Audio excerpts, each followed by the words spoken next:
coffees and their teas. We're going to be going ahead with our next session. It's on empowering financial future with AI. So we have Mr. Shivaraman Iyer, Global CFO, GeBBS Healthcare Solution. So talking about Mr. Shivaraman Iyer, he is a seasoned CFO and strategic advisor for over 22 years.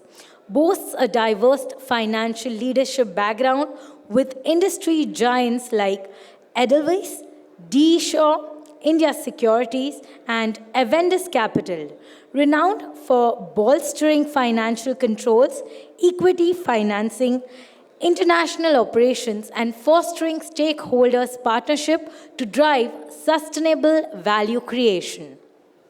Shall we start? Okay. So AI as a topic for a 40 or 20 minutes is probably not giving justice, to be very frank. We can go on and on and on, and especially with whatever happening and with Mr. Sam Altman, probably the discussion can keep on going on and we can debate, and one day will be short enough as such. One of the most important things as a CFO when I started my career was that I was a very technical person. And in all the board meetings, one of the frequent feedback which I used to receive is that थोड़ा simplified way में बता सकता है क्या बताना चाहता है. So we are not going to get into the technical aspects or the technical jargons associated with AI.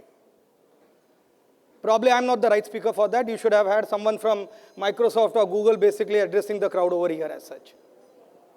What I'm trying to do over here is that I'm trying to make it as simple as possible, try to explain what the concept means, and some use cases which, based on my experience, I have leveraged and I'm seeing as a part of my journey as a CFO as such. So starting with AI, it starts with the definition of what is intelligence. And intelligence means an ability to acquire and apply the knowledge and skill. That's an Oxford dictionary. And probably artificial intelligence is that extending it to a computer system and allowing the system to replicate the human behavior. A very simple thing. एक system ऐसे बना दो which is going to basically carry out the task in line with basically what a human intelligence will do. Whether it means visual perception, whether it means speech recognition, decision making, or for that matter, translation. When you look at the journey of AI, we have to basically understand as a human being, what basically makes us a distinct is our sensory organs. Our ability to speak, taste, touch, feel, those sensory organs, which makes us a distinct species. Plus we have the power of memory. Adding to that, we are the distinct species which has the power of language. We are able to express ourselves in language, which helps us when we are able to go back, read, write, go back to the history, read the books, and our ability to process it. Add all this together, we have the hands and feet to execute it. When you replace human with a machine and add the layer of intelligence on that, that is where basically the AI comes into play. If I am able to see, is the computer able to see the images, videos, and able to extract the information? When I am able to talk, we have the Alexa and the Siris where we've been basically giving instructions. When I am able to recognize, if we have these facial recognition platforms of Google's and everything. So all this basically bundle up with the layer of technology that mimics the human intelligence is what the AI is.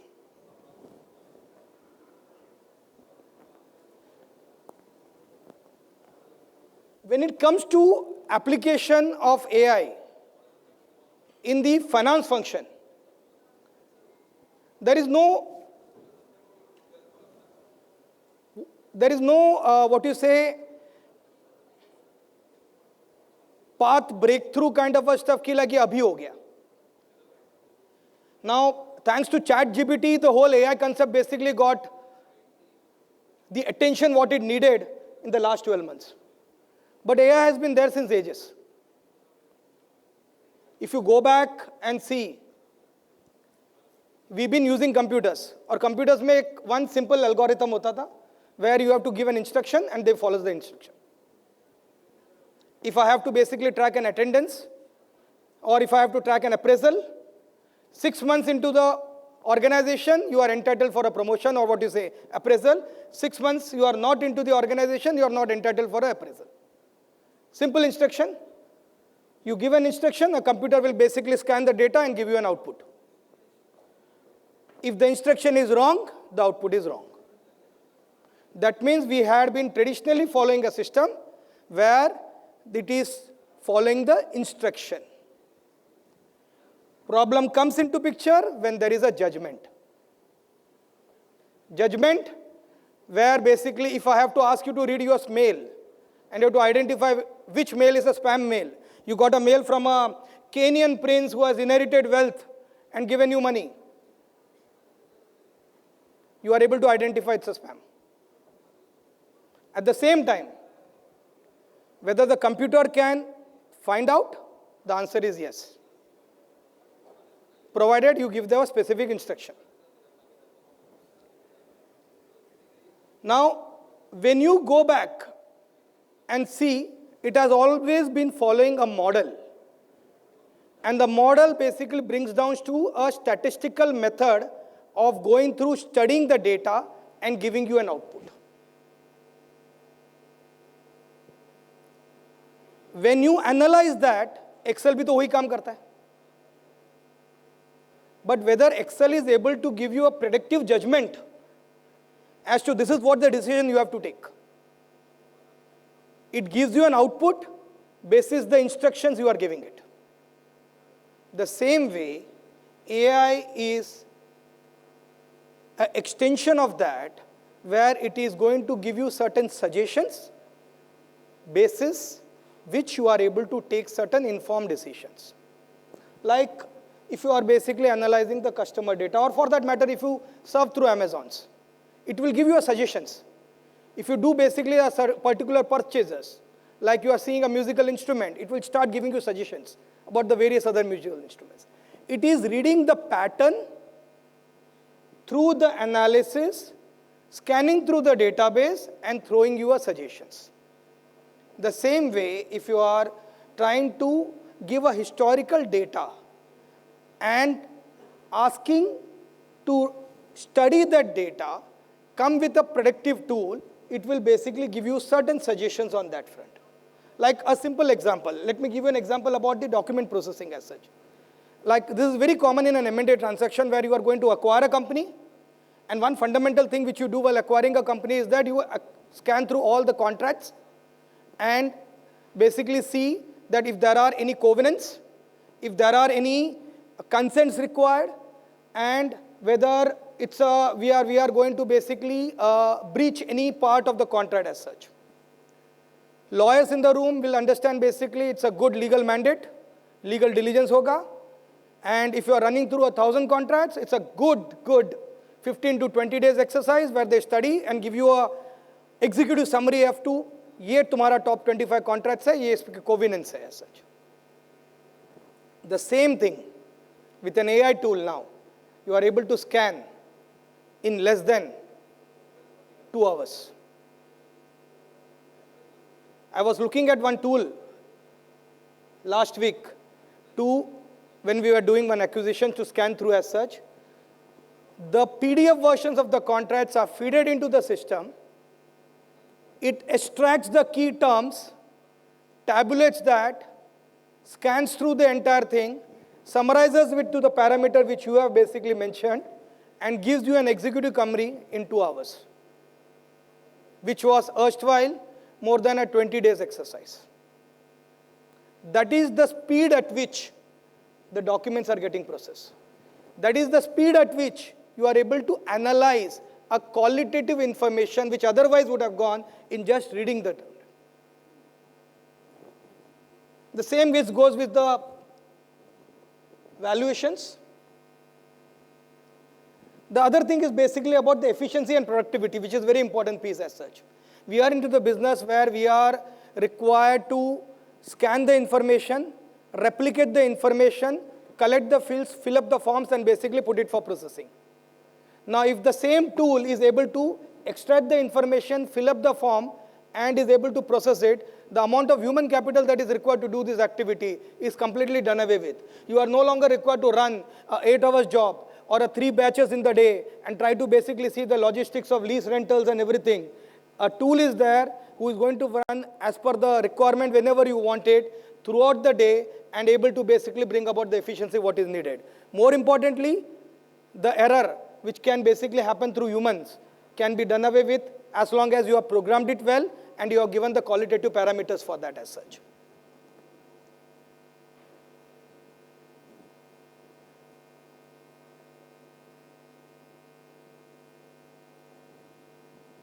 I'm moving ahead. Actually, I'm trying to cover one more important factor. This is from the PwC report where they were trying to see what is the maturity level today of AI adoption in the financial services space. Rather than the finance function, they basically inquired with did the survey with the CFOs of the leading financial services and tried to find out what is the results basically where they are trying to see. 44% of the people wanted efficiency because of which they wanted AI, which is what the fundamental answer is. And efficiency adding with the cost savings. That is where everyone is trying to live. Personalization basically means where they are trying to see that, okay, I may not want to explore or revamp the entire system. I may try to basically see a standard workflow. I may try to give it on a piecemeal basis and see if the workflows are basically working well. I will replicate it and then try to basically integrate as a part of it as such. The same goes with compliance with laws, development of new business, and expansion of market strategies. One interesting stuff which came across is that, is AI going to replace the human job? Or for that matter, is it basically the end of human requirement or involvement as such? And I actually attended one webinar where one fund manager basically gave a very interesting example about how to correlate this. When you try to basically see an AI, the last time a human effort was replaced by machine was when the Industrial Revolution came into play. And when you see the example of an Industrial Revolution, a very interesting example he gave, somewhere in the 17th century to 18th century, that's where the period when the Industrial Revolution happened. And the beauty here is that the East India Company was actually trading in the Amsterdam Stock Exchange in the 16th century. That was the example he gave. Now, if you are a shareholder of an East India Company, won't you be very keen to understand what the output or the outcome of the Industrial Revolution is going to be, where the efforts are going to be basically seen down the line as such? The same akin to that is where the AI is going to be. Instead of machines taking over human work, it is now machines taking over the human intelligence, akin to that as such. And will that basically be a game changer? Maybe yes. Will that completely replace humans? May not be. Because just like every evolution, there has been a historical precedence that when there is a efficiency, there is the increase in the scope of work. And when there is an increase in the scope of work, like there would be an human intervention that would be required to create something new. And that is how basically it keeps on upgrading and updating as such. This was again a part of the PwC survey where they found out what are the biggest obstacles today the CFOs are facing while implementing an AI. And one of the single most constraint is the budget constraint. It's like a koi bhi cheez sasta nahi hai. And the moment basically you say that you are going to spend, any investor today, and in fact any shareholder today is going to ask what is the ROI. Tell me how much you are going to save, what is the parameters you are going to have, what is the value you are going to bring on the table, and how quickly you are going to see a shareholder return, then we can think about spending as such. The othermost is basically lack of understanding or applicability of what you say, knowledge related to AI as such. It's so scattered. Honestly, when I started, for me, AI was a part of like improvement mechanism. Then the sudden spurge happened when the ChatGPT came into play, where everything was available as long as you are able to give a right kind of a prompt. And the thirst, I mean, in fact, if you see the lot of pushbacks which came to AI as a result of children's basically copying homework, they are utilizing or misusing it for the purpose of what you say, submitting assignments and all those stuff. But all said and done, at one prompt, we are able to, my time is up, I'll just take 1 minute more as such. But one single prompt, you were able to get a holistic view. And to bring a simple example, even if, again taking the example from the same webinar which I attended as such, however voracious reader you are, you won't be able to cover more than 150,000 books in your lifetime. That's the ability at which these AIs are replenished with data, and they are able to send you with a single prompt as such. These are the few training links which I have mentioned in my presentation, where you can get basic information about AI when you want to start with as such, and you can consolidate as you grow around as such. And there are lots and lots of flooding of information available on the internet. What probably would be the best approach is to select a few, do a basic housekeeping of basic beginner's guide, and then basis your area of interest, you can keep on refining it to that particular stuff. Thank you very much. Thanks for my time. Thank you. Much for your valuable insight and perspective. I think I'm flabbergasted with that. So going ahead, I would request Mr. Shirish Suvagia, Whole-Time Director and CFO, Onida, to please come here for the felicitation.